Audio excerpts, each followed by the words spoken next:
Passion Fruit coming in from Drake. It is 88.2 Sanyu FM. I am Crystal, and joining me today on Celeb Select, I would like to welcome Alex Muhangi. You should change the name when you're hosting people like me. I'm not a celeb. You're not a celeb? No. Are you sure? No. You host the celebs? Yes. Yeah. I'm the same. You're a celeb now. Yeah. Let's go with that. You're the celeb. Welcome to the show. Thank you. How are you? Hey, you're looking... So, Alex, we're here to hear your story. We want to get to know you better, the kind of music that you like. Yeah. So tell us about little Alex. Was he funny? Was he making everyone laugh? No, I wasn't at all. I started when I was very young. Mm-hmm. I didn't go to pre-primary nursery school. I didn't do those things. Mm-hmm. I was that kid who, when my big brother was going to P1, primary one, then I said, I want to go to school. He said, okay, just go with him. So the term ended and I said, you go to second term, like that. So you just kind of... Yeah, I started when I was very young. So I didn't have a lot of, by the time I was in P7, I was very young to even start, or senior 1, even senior 4. I was too young to start doing, funny things because I was always the little kid in the school. I went to Kigezi High School down in Kabale. You were born in Kabale? Yes, it's different from St. Lawrence. It's these days when you ask someone, where did you go to school? St. Lawrence, you're before they used to say, St. Lawrence. Now, when do you go to school? They first look on the side, they're like, who's seeing me? So I went to Kigezi High School. And when I was in senior 1, I was very small. Short, tiny, small. Okay. And girls used to carry me. You'd find them at the corner of the classroom saying, I'm the one to carry him today. Then they grab me. They carry me. Yes, I was a baby. Oh my. How did that make you feel? I had nothing to do. I would just, sometimes I would stay in class, peep around to see if people are waiting for me. Then I just run from the classroom to the dormitory. It was weird. But that's so I didn't have time to be funny because I was always the guy everyone was laughing at in school. To an extent, and even when I reached my A level, I went to a school in Martin they called Crested SS. So when I reached, they took me to senior 1. As in I came so... What do you mean? You were going for S5 and then they thought you were going to take... Yeah, they said, oh, is there still? I had how they say, go to a school, I know someone there. My uncle was friends with the teacher. And they said, so the teacher said, oh, that one wants to join the school. And then the head mistress said, do we still have space in senior 1? And one of the... I should be laughing at this, but... and then they took me there. But you know how those senior 1 people can be. So I reached there, I'm like, this is senior 1. Then I came back and said, are you really going to L? I'm like, yes! I was that tiny, small and, So when did you suddenly get at tall? University, though. People who saw me in first year now, when see me today, they're like, no way! How did you become tall? People used to think I was short, but I was really young. So that's why, Okay. So when you're really young, that's 2 years behind, or? It was always 3 years behind. You remember? So you're telling me you went to P1 when you were 3 years old? Yeah. 3, I was in P1. Wow. Yeah, it was and it was always like that. But I was very smart in school. Clearly. Yeah, because that's why they kept saying, let him go. And I really, so it sort of helped me to keep moving. Even when they were laughing at me, teasing me, at least they said, but he's the best in geography. He's the best so I was that kid. So you were the brain box, even though you were little. Now I don't know, because now there's issues, What happened? like now it's hard. I don't know today. If I went to school today, I don't think I would perform the same way I used to perform when I was little, because there's a lot to do. There's borders passing by, There's news. There's it's a lot of work today. But I am today I'm more of a businessman. People say, "Oh, funny man, Alex Muhangi." Yeah. So I'm into someone should pay. I believe in someone should pay to laugh. Yes. The job we do to make people laugh is it's a good job, but at some time you need to pay rent.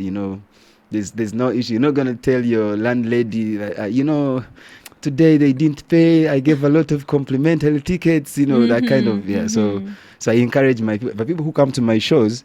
I tell them to to learn to pay to support me. So I think that's who I am. That's important because the comedy scene has really grown over the last couple of years, and we have so many talents who've come out of it. Yeah. But what about family? What about your family? Tell us about your family. We grew up in a family of 12. You were 12? 12, but we were 3 brothers who are real. Then all the others were girls who we thought were our real sisters. But we later found out they were our cousins or the people we grew up with. But they were so placed in the family that we knew, oh, this is the firstborn, the second, until like sometime in like S6. We're like, but hang on. How come you look like the other cousin of mine? And they're like, oh yeah, but that was it. So but that's African culture. Cousins are exactly. And brothers. Yeah, but it was so tight at home that you couldn't find out that these are not my actual mom and dad's kids, you know. So it's a family of 12, 3 boys. I'm the second last born. And so there were 10 people above you, is it? Or 9? No, our last born is female, so I have a little sister. So that's so I grew up as, you know, the favorite kid because I was I was the younger one, and everyone looked up to me, so I had people to cry on. I wouldn't have issues. Like, you get a girlfriend at school and you fight today, I come and tell my sisters, can you imagine, how girls can hold your shoulder, oh sorry, that I was that kind of guy. So it sounds like you were very smart from a young age. No. Clearly, you were young, but you were watching what was going on. I was watching TV then. I was watching you guys. So what about your parents? What did they do? No, my dad, unfortunately, they are not here anymore with us. But my mom was a teacher, and my dad was a teacher too. He was like district education officer, that kind of vibe. But he was a musician. He was a very good musician. He used to, not a singer though, but like the culture musician, like the Alex Mukulu type. Kind of type. Yeah, he was like, at home we grew up playing all music instruments. So that's why like almost everyone in my family can play an instrument. Me, I play everything from the saxophone, which no one wanted to play at home. To almost everything. You play musical instruments? Yeah, I play all the instruments. Wow. But now I went to school and studied music production, so I'm a professional music producer. Yeah. And we've been seeing something coming out of you there. Yes. And what about university? University, so I was offered BIFA, Industrial Fine Art, on a government sponsorship. But I wanted to do mass communication. So I did 1 semester at BIFA, and I felt like it was not what I wanted. So I reapplied, and then they gave me mass communication, but on private though. So much as I lived in the hall as a government sponsored student, I still paid as a private student to study the course I wanted. So in my second year, I also went to a school because I really wanted radio. I wanted to do radio because where we lived in Kololo, my neighbor, he now works at BBC. I don't know if I'm allowed to say that. That's fine. Yeah. He's called Alex Jakana. He was my inspiration. He's the guy I wanted to become. I grew up saying, I was listening to him on radio. Then you guys, then I said, I want to go and do radio. So I did mass comm. And then second year, they told me there's a school called UMCAT. I went there and did a diploma. So I was doing both of them at the same time. So when I graduated here, I was graduating with a diploma also. Wow, it sounds like you were very focused. Yeah, I was very focused. I girls confusing you. No, I didn't have girls. I told you I was young. I didn't have girls. I feared girls. I didn't have time. I was little. I was that kid. So that's how I saw. When I joined in my third year, I joined a company called Fenon. I had a friend of mine called Benon Mugumbia of Swangs. He used to work at Fenon, and I used to go there to do adverts as a voice artist. So he taught me how to use Logic and stuff, because that's what we were studying, especially at UMCAT. Here it was more like radio campus FM, but here UMCAT, they taught us production. So then he taught me how to use the studio, programs, Logic and stuff. And then when he was leaving, I'm the guy he recommended. When he left to start up Swangs, I'm the guy he recommended. He's like, I think Alex can do it. He's young. He's at campus. He's a guy who can become you can become the producer. So Mm-hmm. Steve Jean hired me, and I was working there as a producer. And then the company was sponsoring, like every after 2 years, they would sponsor people to go and study production. And I was one of the kids who got the 6-month sponsorship to go to Wow. Joburg School of Sound and did a diploma in sound production.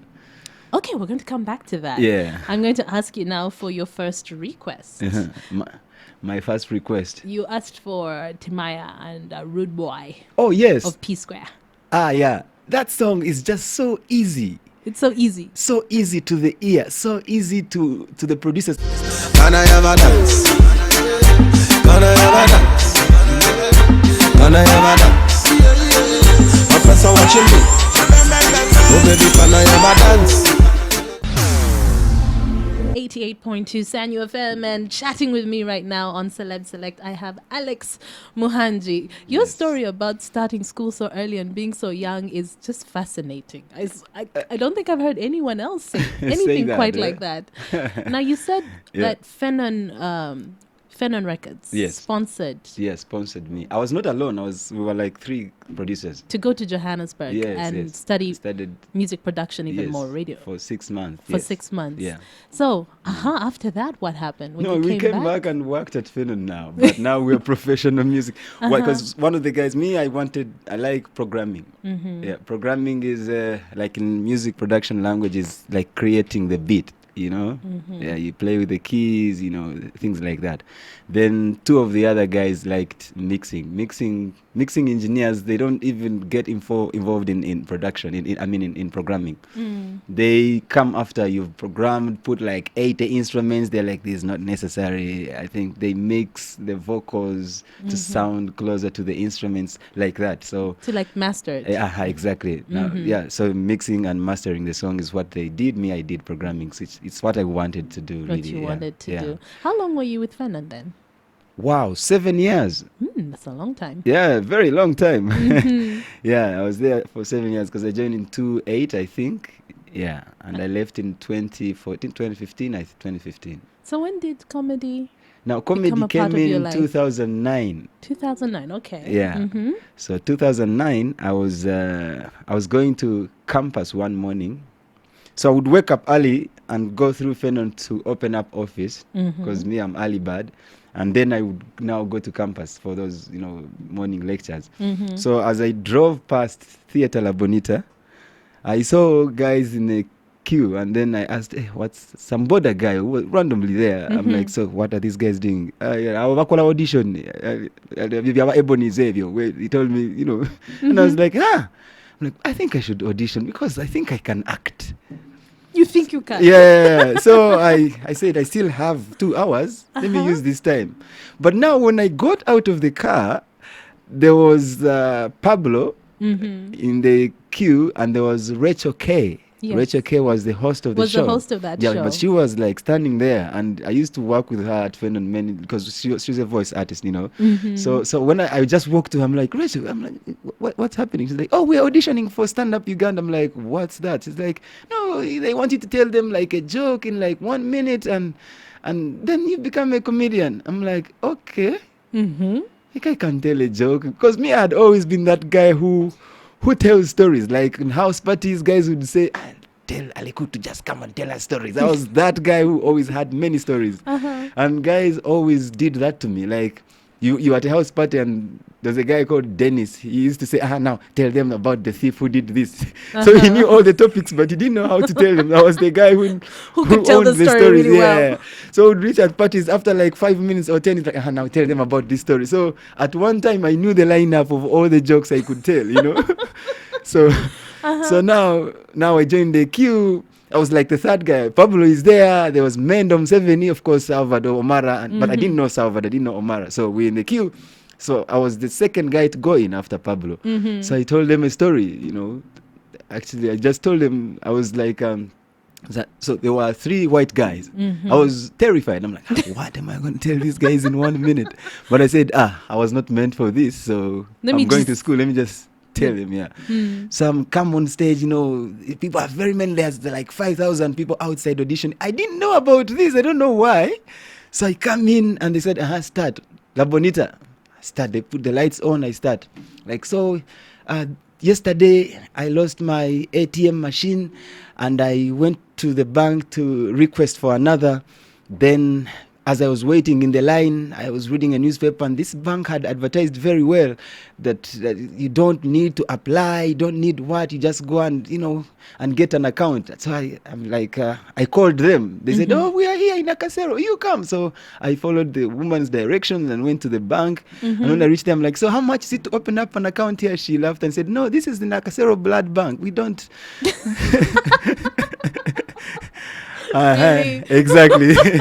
And they laughed, and then I became a comedian. Like that? So yeah, from 5,000 they said, come back tomorrow and tell another joke in 1 minute. So that's how we were. So they kind of whittled you down. Exactly. They chose like 1,000. The next day they chose like 500, then 100, then 20 on like the fourth day. And I kept, now I was ready. Now I said, tomorrow I'm going to give them this. Tomorrow I'm going to, Then they took us through training, the ones who went through for like a month. There at Sheraton in the compound would be there in the backyard, that area there would be those childish games I hear. They help us become comedians. I don't know. It was too much work. So. But I think it was maybe to help you just relax and loosen up. Yeah, exactly. But they taught that there were a few skills they taught us about writing, which I credited them for. If you didn't have that background, if you don't have it, you can't know how to write jokes. That's why guys come up. They are very funny today. Tomorrow they are not, because you needed that little background of. That's true, because you find comedians who. Basically borrow internet jokes, or they steal content from other comedians. Exactly, So it can't be easy to keep coming up with new material. Yeah, it's not easy. So that's how. So we went through the competition. I was the third runner-up. Pablo won, of course. Yeah. So we met. So I met with Salvador and Omara. And of course Pablo, and then we said, why, after the competition ended, we said, so are we just going to chill now, or we can start up a comedy show, So we said, let's start up a comedy show, and we did start up a comedy show, called it Mic Check. And then at a bar called Effendi's in Centenary Park, and now we were performing there every Wednesday. So after that, for us, we're doing it for the love of comedy, and people were coming in for free, because the bar owner, this Turkish guy, said, I will give you alcohol and soda and food. You just come and do comedy. Okay. We're like, food? We didn't have food. Let's come and do comedy. So we're doing comedy, and now the audience grew big that they couldn't fit now at Effendi's. So someone suggested we go to La Bonita, and we said, no, let's just do one show there and first see. So we did a show called Kings of Comedy. Yes. And it filled up. So we said, let's try La Bonita. Whoa. From then, masses and masses of people started coming to our shows, and we were big. We had a TV show. I know, because stand-up comedy before Stand-Up Uganda wasn't really... Yeah, it wasn't there. There was only you'd one go guy. For plays, you'd go for plays, and the plays would have the funny content. But not really, It wasn't, So that was like a launching pad for kind of all of you, I think. Yeah, for all of us, Though some guys showed up later, especially the Luganda comedians, MC Kapale, MC Mariachi, they showed up, and they are very good. At least they saw from us, and for us, we all saw from Pablo, and of course with that little training. So we started like that. Then the show became big, and we left La Bonita. We had issues. The rent was so high. Money. Yeah, money. We started fighting for money. Now it was money now. It stopped being love for the game. It was now money. Put in the time. Exactly. What are we getting out of it? Exactly. And people would pay, but now... But it wouldn't get to you. Yeah, the money was not reaching us, So we said, now, at one time, me and Salvador said, no, we're not doing comedy again. Let's just chill, because it's not working. We're filling up the theater, but we're taking 200K home every Wednesday. So we said, no.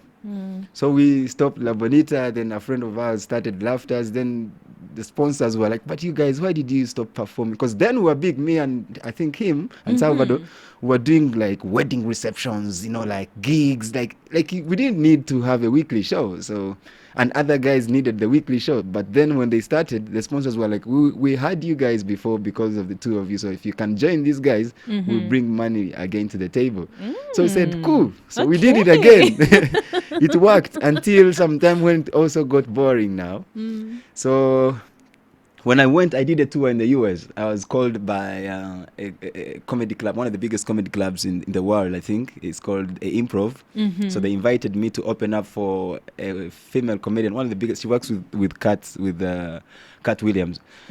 She's called Lunel. So I went to open up for her, and it was really good. I did a great job. They sold out the show 3 times, and I opened up for her 3 times. And then the company said, so she goes on tour. So when you perform for the Improv, you start in Dallas, and then you go to 7 other states to keep doing the Improv. So they said, so let the guy open up for you. When was this? This is last year in Okay. In February, yeah. That sounds so fantastic. Yeah, it was really good. It was the ratings were so high. They had never seen a comedian who does not tell dirty jokes. They had never seen someone from Africa who is talking like that. My accent, all those things just killed them. And then it was so nice. So now I was on tour with Lunel for in those 7 other states. And then after that, when I came back, I felt like I can now start up my own comedy show. Okay, we're going to get back to that. Yeah. There was like a lot of things happening. Huh? Yeah. But I'm going to ask you now for your next song. Yeah. And this one is a ballad. Nelly and Jaheim, My Place. Oh, yes. My Place was my first song I danced to the first time I went to disco. Okay. At Club Silk. Do you remember who you danced with? No, we were just guys. I was with my brothers. It's not like, no, it's not I danced with someone. I thought maybe there was a... No, I entered the club and I'd never seen lights. I'd never felt that much sound. I was used to those high school dances, you know. Then I went to Club Silk for the first time, and that song was playing, and the guy was called DJ Bobby. There was an MC called Sweet Kid MC, the artist. Oh my God, I had never felt happier. So you remember that moment? Yeah, and then the DJ played it, and then he played it again before I left. Even I think it was the heat of the day. And so I said, so every time Jaheim plays, I'm like, hey. It's 88.2 Sanyu FM. I am Crystal, and my guest today on Celeb Select is Alex Muhangi, who was telling us about this roller coaster ride. He goes to the States. He opens up for one of the biggest comedians at one of the biggest comedy shows, and you went on tour. Yeah. How long were you away? I've been performing for the Improv. This is going to be the 3rd year now, because I went in 2015, but I did one club. I did the Dallas one. Okay. Then in 2016, it was Dallas, but this time it was Arlington. It's like a different town, you know. It's a different city. So now that is the one that, like, you know, cut across that made it happen. So now I'm going back in November. I'm going to host the UNA convention. Okay, yes, which is August, next month. It's the last week of August. And then I'll go back in November to do the Improv. Yeah. Sounds like your life is pretty busy. No, it is. Yes? Yeah. It sounds like it is pretty busy, I must say. Did you ever think that comedy... Thanks. Comedy would actually, you know, open up to you quite like this? Did you ever see it happening? Actually, no, because at the beginning we were just doing it for fun. We were doing it for fun. We really, like me, I had a day job because I was working at Phenon Records, and then I would do comedy for fun in the evening. But the good thing with comedy is that there was no time the two would clash. I would work up to 5, then go do comedy. Okay. I would do a wedding reception, which I host on Saturday, and I wouldn't work like full day on Saturday. So it was there always was no like, conflict of interest at any point. It was always cool to do comedy for fun. If someone would say, "Oh, just come and perform here," there's a time some guy took me to Mutukula, somewhere near the border of Uganda and Tanzania, and there's a small town there. We went to do comedy. And then the guy disappeared after. And he left you there. He left me there with my boys, and now I was driving, and then I didn't have fuel to come back somewhere along before we reached Masaka town. The car ran out of fuel, and then I had to do a comedy show for the fans. Because then we were on TV, and guys, so at some border stage, I said, so I'm like, where is the next petrol station? The guy said, we're not going to park in Masaka. You have to reach Masaka town. So I said, I've run out of fuel. Then some guy said, hey, atuwe mu comedy tumwe sente. give us jokes and this. So I started performing. So yes, I told my friend, I'm like, I had a jacket. So he had the jacket, grabbed it like this, and these guys just kept putting 1K, and I sat on top of the car. And I was doing jokes, and I collected over 30K.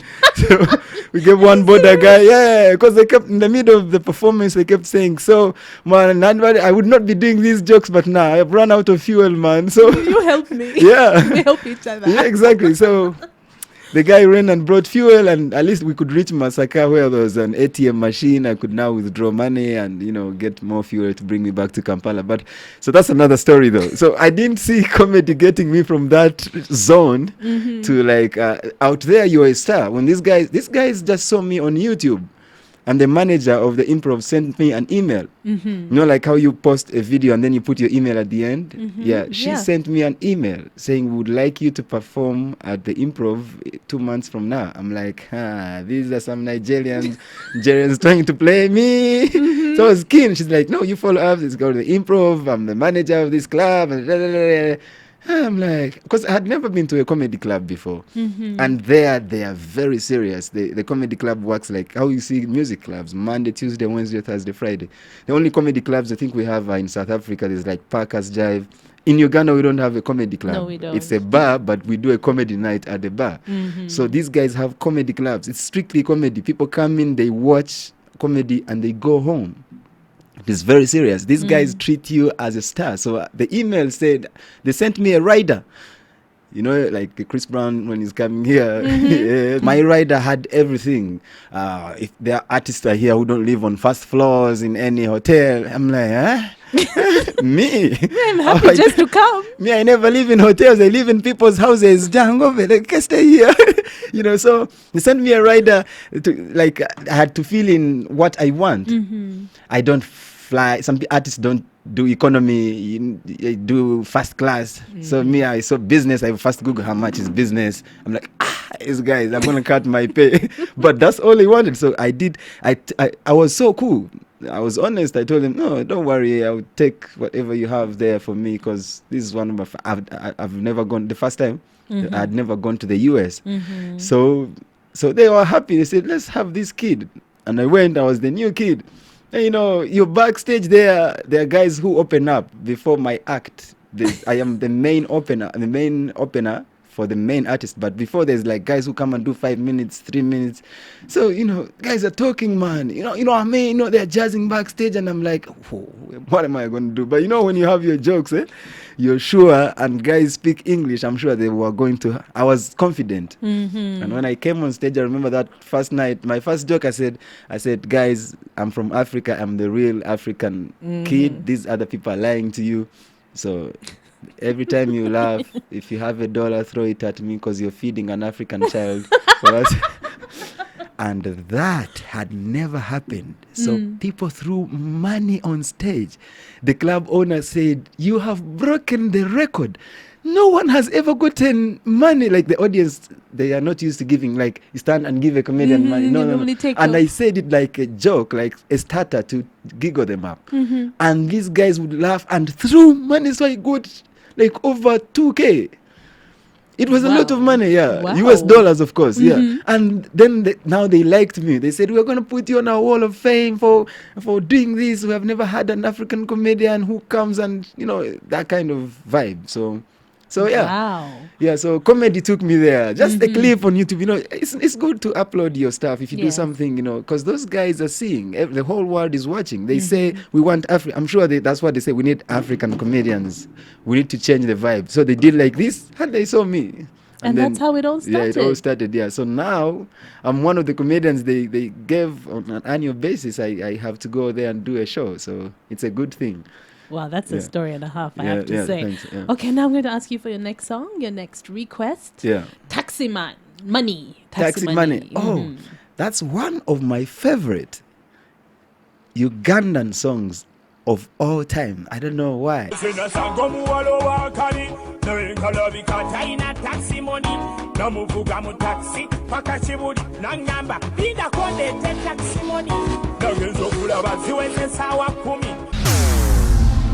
You had all this exposure. You came back and decided to do your own thing. Yes, yes. Now, when I came back from the US last year, I think around April, yeah, the pressure was too much now because now everyone has been writing. You know, people see you on social media. Oh, you're performing. Like when you perform, you know, I like to make the audience take a selfie with me. You know, those things. People have been following you up, so they're like, "Hey, dude, so where are you performing?" Like the pressure was too much, and at the time I didn't have where I was because I didn't want to. I don't know. I didn't have where to perform. Okay. So I felt like, why don't I do a comedy show where I'm just hosting other comedians, you know? Pick out the best artists, the best musicians, the best comedians, best everything, and put them on a platform. So I started Comedy Store, yeah, in Bukoto. Yeah, so, and it started like a joke. Because I remember the first night I had comedians. I had Salvador, MC Kapali, I had MC Mariachi and Lydia Jasmine, Michael Uma. And it was a great night. It was free of charge, of course. Then the next Thursday we did like APAS, who it was more like get closer to the people, you know. And then it took off. So now I was approached by TV. Oh, give us this product. So now it's a TV show now. Yeah. So everyone now wants to you know, to I like that. come I mean, to it's Comedy like Store. you said, it's a platform to showcase talent. Yes. Really. Yeah, and because we had an issue in the comedy industry for us. We were becoming lazy. You know, you keep repeating a joke because you perform here, you go to another venue, you perform the same jokes you did here. So I said, for you to come on my show, you need to be able to write fresh content. And comedians, it was a challenge at first, especially the Uganda comedians who don't write. They say, "Fetuchi kubabukubi," you know, like I just come and do my thing. So I was like, no, I need you guys to change. I need you to do jokes today which you're not going to repeat tomorrow. So if you repeat, I won't hire you on my show. So I have control now. So all comedians started working hard now. So they would call me and say, okay, now I have new content, so I can come now. And they come and see new content. And from there, they all learned that if you don't have fresh content, Aliku will not hire you on his show. So now they started working hard. So now the industry is back. Comedians are fresh. Like when you come in today, you watch comedians perform. Even if I bring the same comic the next week, He will be different. Yes, exactly. He will be different. So that's what the audience enjoy most. Even when you watch TV, you never see them, you know, repeat. Yeah. But that's so true, because there was a period where you're like, okay, but I've seen these jokes over and over again. Yeah. Especially like you'll be hired for different functions. I've seen you today, I see you in a week's time, the same stuff. Yeah, You but yeah, that's changed now. Today, even me, I'm challenged because you can't keep hosting guys who have fresh material and you're not writing. So I'm also forced to write fresh content. Like every week, at least I have 4-5 jokes, which I know now I'm going to tell these. And it's very nice now. Also, like, you know, you're at the show backstage, but you're laughing. Like, how did this guy think about this? Every time there's Bobby Wine becoming a member of parliament, it's the topic of the day. And each comic that comes on stage, they have their version of Bobby Wine winning. This one saying Bobby Wine is going to talk like this in the parliament. This one is saying Bobby is going to talk like this to Bobby Wine. This one, as in, it's really nice and different. And that's where I wanted our comedy industry to head. So now I'm very proud that at Comedy Store, you at least get fresh jokes. You not only get fresh jokes, but also you see how hardworking comics are in this country. Yeah. And you also showcase, like, I mean, you know, artists as well, musicians as well. Yes. And I mean, you talked about how you did music production, Yeah. you play all the instruments. Yeah. So you've also kept that running. Yeah, true. Because I still have a day job. I work at Masters Music. I opened up my own record house. So I'm there in the morning. Like I know who So is you're working creating hard. music Yeah, as still well. create music. Yeah, I like to do that. Yeah, I like to do, because we do music and radio commercials. Yeah, so now, yeah. with all that happening in your life, Yeah. you tell us now about the family. How Yeah. long have you been together? It's now, like, I think it's 3 years and a half. 3 years and a half. Yeah, and yeah, And you have we're pushing. Yeah, we have a little one. One though, we still look up to you. Yeah. You'll get there soon. I hope How so. old is your little one? She's 3.5. She's 3.5. Yeah, Okay. very nice. So yeah, and that's it. There's a big smile on your face right now. Yeah, because now. What about your woman is special? What Yeah. made her special, stand out for you? I don't know, because I like friends. I think when we met, we were first like friends, buddy kind of thing. Before anything. Yeah, and then for some reason we caught up. I think we like people who are meant to, to be together. You start talking about other people together. You start, going out together. Before you know, it's not you. Something is saying, "Oh, you guys are supposed to be together." So I think along the way we became special to each other. Something like that. I'm not good at sounding romantic. I'm a village boy. You said you have to work hard so that you can make enough to go and see her people. Yes. So that's in the process. Yeah, it's in the process. I'm thinking about it probably early next year to go and make it happen. Yeah. Okay. Yeah, you've been through that. I know you. I have been. Yeah, us guys, like in Kampala, this is like everyone, like a young boy, like you finish school, you go and work, you're working now. So when you meet someone, there's that thing that, all right, the first things, if you live in Kampala, you need to have a car, especially because, so you're looking at those things first. People tend to think, no, for me, I think I need to build first. No, I think a car is supposed, because traffic jam is a mess in this country. You can run away from it. So when you have your own ride, you won't wait for public means, And then 2, so you need, rent is the biggest thing that consumes young people's money today. So if you have your own house, it's you're better off. You save that money for something. So we agreed. I'm like, so I know going to do these things, culture things, and say, oh, I'm the one. They take money also, because you're talking about 10K, 20K, to do, introduction, then reception, those things. Yes. So I said, so if you do the first things and then, you're not renting, you start saving money and do other things, then you head there. And we agreed, on let's do that. So that's how it is today. You understand? Huh? Yes. Okay, all right. Well, thank you so much for coming on the show. You're welcome. And for sharing your story. It's always a pleasure. I'm always listening in and I'm like, wow.